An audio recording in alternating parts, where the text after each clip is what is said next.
തുള്ളിച്ചാടി നടക്കുന്ന പുതിയ വരയാടിൻ കുഞ്ഞുങ്ങളെ കാണണോ? തണുത്ത കോടമഞ്ഞിൽ വരയാടിനോടൊപ്പം സെൽഫി എടുക്കണോ? എങ്കിൽ ഇനി വൈകേണ്ട, ഇടുക്കി മൂന്നാർ ഇരവികുളം ദേശീയോദ്യാനത്തിലേക്ക് വിട്ടു.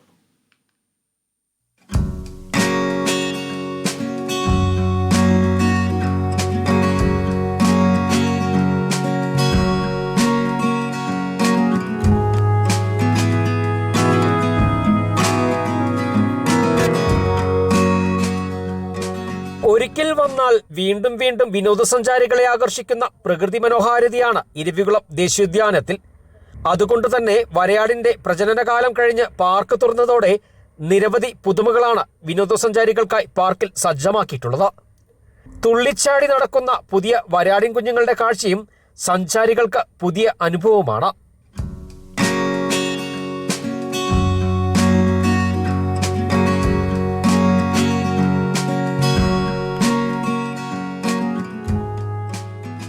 പച്ചവിരിച്ച മലനിരകളും ചോലവനങ്ങളും പുൽമേടുകളെ തഴുകിയിറങ്ങുന്ന കോടമഞ്ഞും ഇവിടെയെത്തുന്ന സഞ്ചാരികൾക്ക് മനം കുളിരുന്ന കാഴ്ചയാണ്.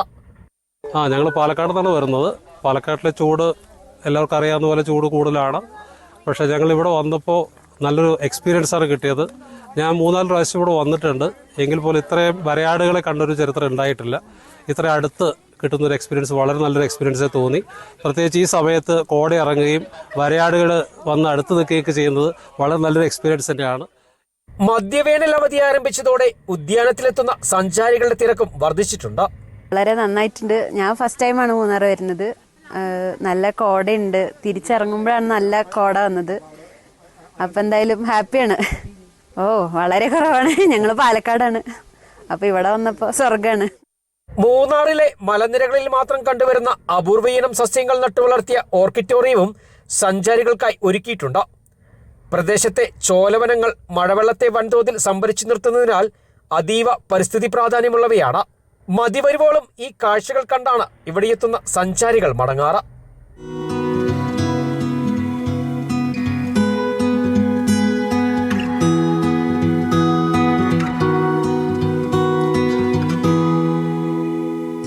ഇരവികുളം ദേശീയോദ്യാനത്തിലേക്ക് എത്തുന്ന സഞ്ചാരികൾക്ക് ഇവിടുത്തെ കോടമഞ്ഞും വരയാടുമെല്ലാം പുതിയൊരു അനുഭവമാണ് തീർക്കുന്നത്.